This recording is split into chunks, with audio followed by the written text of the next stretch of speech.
bàbá ìbínú pọ̀ ẹ bá má jẹ́ kẹ́nikẹ́ni kí wọ́n wá mọ̀ sọ̀rọ̀ débi pé yóò bínú yín to that extent. Nǹkan kan wá bẹ tó wá ṣe mí lè mọ̀ ìgbà tí Mufti Diyar ó máa fèsì ọ̀rọ̀ Mufti Diyar tó wá wọn sọ̀rọ̀ àbùkù wọ́n ní àwọn tí wọ́n ń fún Mudir ní ìwé tí ò dáa nípa àwọn tí wọ́n ba àwọn jẹ́ fún Mudir. Bàbá wàláhì tàlá Ọlọ́run bá pọn ilé pọ̀ tí alágbára méjì bá sì ti ń jà àwọn ọ̀tá máa ń lo avenue yẹn láti wọnú ẹ̀ láti dá oríṣiríṣi mùsíbà nílẹ̀ ní ìta gbé gbogbo ẹ̀yin tẹ́ ń bẹ pẹ̀lú bàbá wa Mudir Markaz.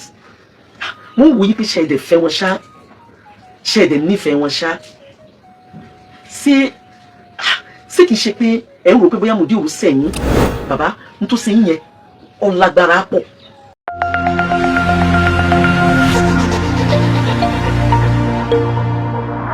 Kí bàbá Mudir Markaz bàbá ẹ dákun ṣe sùúrù Ọlọ́run tó ní wá gan ó ní inna Allaha ma'a as-sabirin ẹ ṣe sùúrù. Mo ń bá yín sọ̀rọ̀ nítorí pé àwọn àgbàlagbà ní mí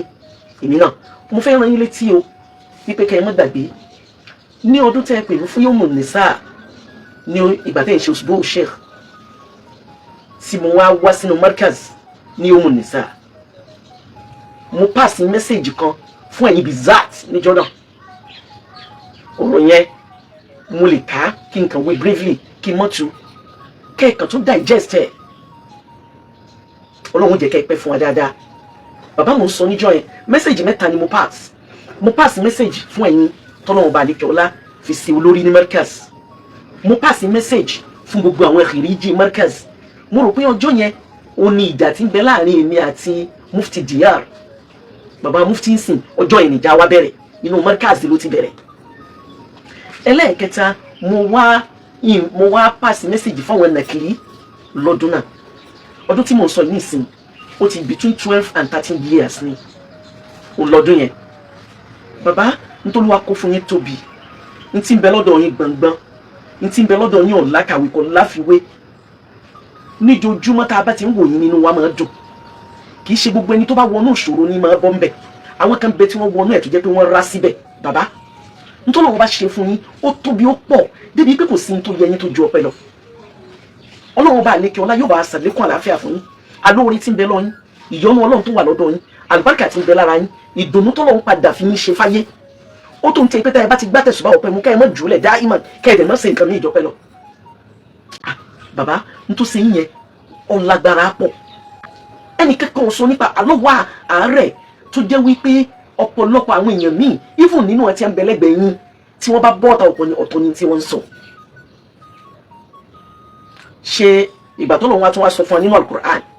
wípé kó dà kẹ́ ẹ mọ̀ pé ẹgbẹ́ yín ní í ṣe yín èèwọ̀ ni ẹ gbọ́dọ̀ sọ bẹ́ẹ̀ ẹ gbọ́dọ̀ róbèlé pẹ́ sọ. ń bọ̀ bá tó ní wá sọ nínú Al-Qur'an ba'da a'udhu billahi minash shaitanir rajim Olúwa ní kúlì ìrì Ànábì sọ fún ọ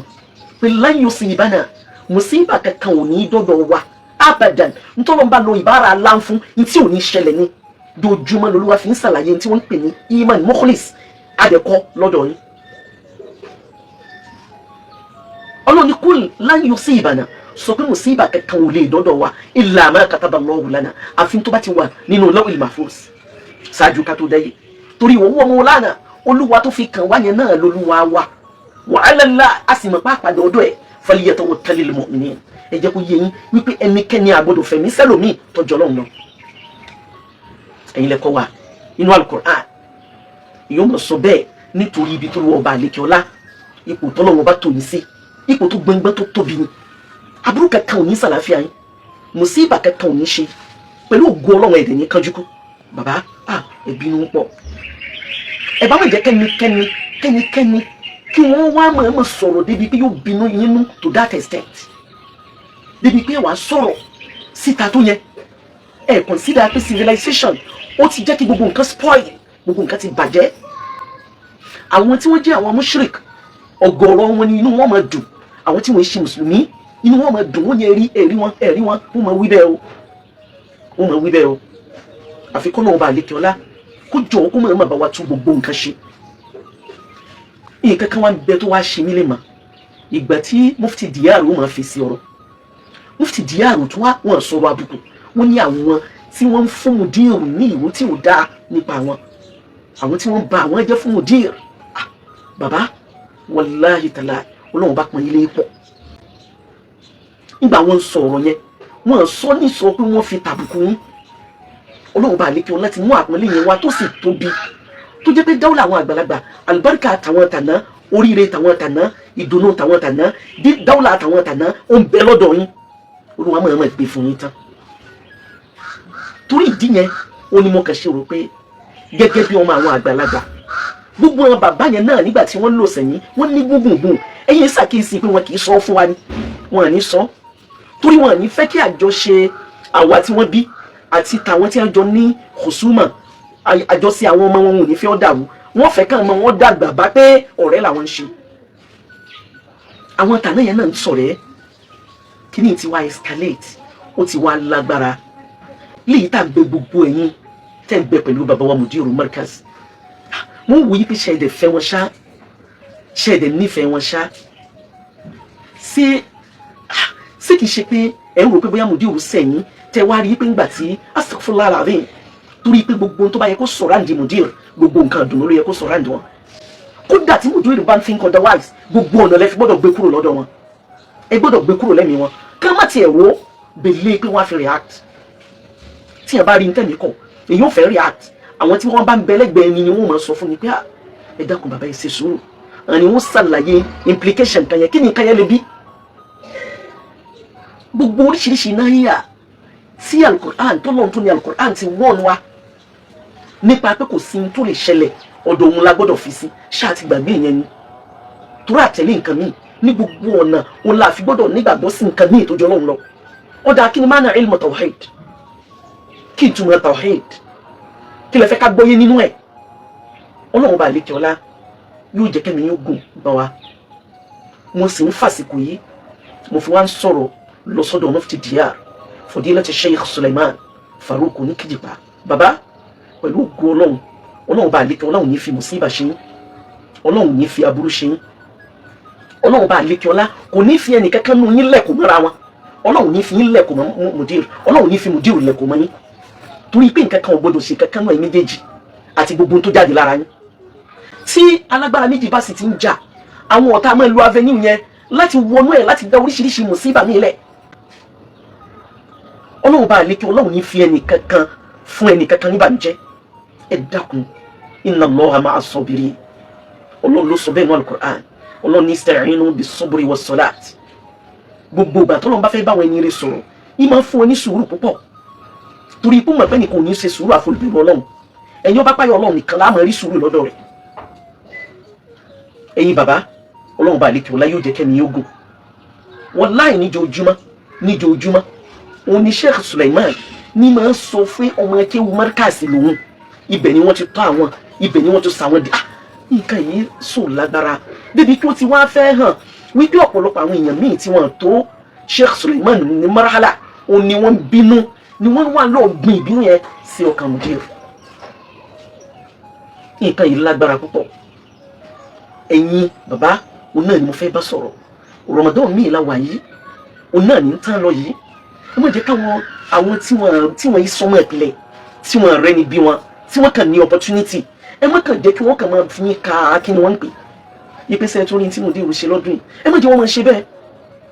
gbogbo ń tá ní ìdí gbogbo ẹ̀yin bàbá sínú Ramadan ó ní tafsirul Qur'an ó ní ìrànlọ́wọ́ àwọn tafasir lọ́wọ́ àwọn mufassirun wọ́n ṣe tafsir rẹ̀gẹ̀dẹ̀ tẹ́ ẹ̀ bá lóun ẹ máa tú Qur'an fúnra yín mufassir lẹ́yìn náà Al-Qur'an yẹn nìkan ò lè sọ tí ń bẹ́nu ẹ̀ tán Ọlọ́run bá lékè ọlá yóò bá wa pẹ̀lú yín ẹ má jẹ́ kí àwọn ọ̀tá Ọlọ́run gbogbo àwọn ẹni ìṣù àwọn ṣẹ̀yàtì àwọn ọmọ ẹlẹ́yìn ṣẹ̀tọ́n ẹ má jẹ́ kí wọ́n máa kó sínú ọ̀rọ̀ láti lè fi báyàn ní iman jẹ́ torí inú tá a gbọ́dọ̀ nígbàgbọ́ sí òun ní tẹ̀rọra mention yẹn mùsùlùmí kankan gbọ́dọ̀ kí wọ́n pè ní iman ebi kéèyàn jẹ́ mukhlis ni kódà kéèyàn má think about that thing àìmọ̀ ìjìnlẹ̀ tí pé nǹkan tíntín ló ṣe tó dẹ̀ ṣe sábàbí ikú ẹ̀ bàbá Ọlọ́run jẹ́ kẹ́ pẹ́ fún wa mi ìfẹ́ sọ̀rọ̀ púpọ̀ jù Ọlọ́run bá lékè ọlá yóò jẹ́ kẹ́mi yóò gùn bàbá Mufti Diyar Ọlọ́run jẹ́ kẹ́mi yóò gùn Ọlọ́run bá ṣàlékún rírì yín Ọlọ́run ní ba Islam jẹ́ Ọlọ́run ní balẹ̀ Yorùbá jẹ́ Ọlọ́run wá ní balọ̀ ní jẹ́ precisely because Allah ti sọ bẹ́ẹ̀ torí pé both of you àti lọrin náà ni à ń fi àsìkò yìí kí bàbá wọn bá lọ ní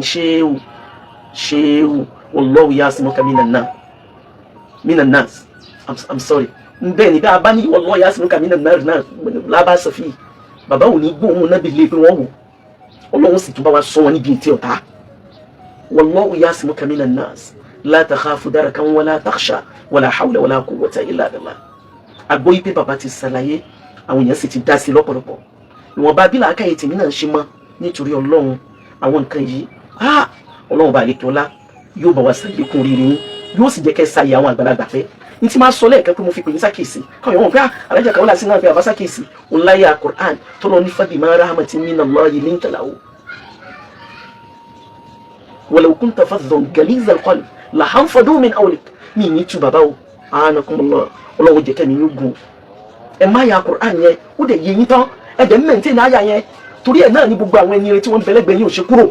ọlọ́run kó jọ kó bá ṣàlékún jíjẹ́ ní ire wọn ẹ dákun àwọn ẹni ibi tí wọ́n bá jẹ́dà nǹkan dánú rẹ̀ sí tí wọ́n bá ń sọ̀rọ̀ tí ò dá sí ti mùdírù ẹ lé wọn jìnnà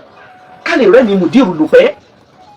ká lè rà àlàáfíà wọn lùpẹ́ ká lè rà àlùbáríkà wọn lùpẹ́ ká lè rí gíga wọn lùpẹ́ ká lè rí dáadáa wọn lùpẹ́. ìbànújẹ́ kì í sọ̀rọ̀ ara ìbànújẹ́ kì í sọ̀rọ̀ ara ìbànújẹ́ kì í sọ̀rọ̀ ẹ̀mí ọlọ́run bá àlekè ọlá kò ní jájọ náà bá já àbànújẹ́ ọlá nàbẹ wa Muhammad sallallahu alaihi wa sallam bàbá wa kìíní àti kejì àdúrà náà láṣẹ fẹ́ méjèèjì àti pè ń sàkíyèsí bàbá wa mufti Diyar ọlọ́run bá àlekè ọlá yóò bá wa pẹ̀lú yín ọlọ́run bá ṣàlékún ṣọ́ ẹ̀ lórí yín ẹ dákun gbogbo àwọn tó lè máa fẹ́ yín náà ní máa bú ẹ lé wọn jìnnà tíyàn bá ń wò yín tíyàn bá ń wo mufti astagfirullah pẹ̀lú tèmi àkíyèsí mi ṣe ni mò ń sọ yóò máa rí ìbẹ̀rù ọlọ́run nínú ṣe nínú ọ̀rọ̀ yóò mọ̀ pé ẹni ọ̀tọ̀ ni mufti Diyar ẹni ọ̀tọ̀ ni mufti Diyar nípa abolúwọ̀ balẹ̀ ọlọ́run náà sì ni onímọ̀ sí ẹnì kọ̀ọ̀kan bó ṣe ṣe bí àlùbáríkà yẹn ṣe wá tó yẹn bí àlùbáríkà mufti ṣe tó yẹn bí oríire ṣe tó yẹn bí mufti ṣe jẹ́ àgbáyé tó yẹn tí wọ́n bá bẹ̀rẹ̀ pé kí ni àṣírí mufti Markazini àlùbáríkà nínú Markazi pọ̀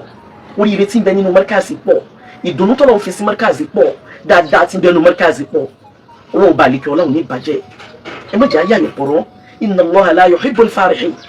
ọlọ́run bá òní ṣe wá lẹ́yìn tí yóò yàrá ọ̀pọ̀rọ̀ ọlọ́run bá yóò sì bá wa ṣàlékún ìṣọ́ rẹ̀ lórí yín yóò bá ṣàlékún rere fún yín yóò bá ṣàlékún àlùbáríkà fún yín nǹkan yín yé nǹkan sì ní ìbàjẹ́ ó bẹ̀rẹ̀ látòrí gbogbo ọmọdé nìkọ̀ọ̀kan bí àti gbogbo wa náà gbogbo ọmọ wa pátá òun náà ni wọ́n mọ̀ dára rí lójú wa ọlọ́run bá ṣe ọlọ́run àdùnnú kalẹ̀ ọlọ́run nàbí wa Muhammad sallallahu alaihi wasallam ẹ̀yin náà ọlọ́run àjẹ́ àtẹ̀lé yín pẹ́ nínú ẹ̀sìn ọlọ́run jẹ́ kẹ́mi yóò gùn yóò bá ṣàlékún àlàáfíà yín ọlọ́run bá ṣàlékún rere yín ọlọ́run bá ṣàlékún dùnnú yín yóò bá ṣàlékún yọ́nú ọlọ́run tí ń bẹ lára yín ọlọ́run nàbí wa Muhammad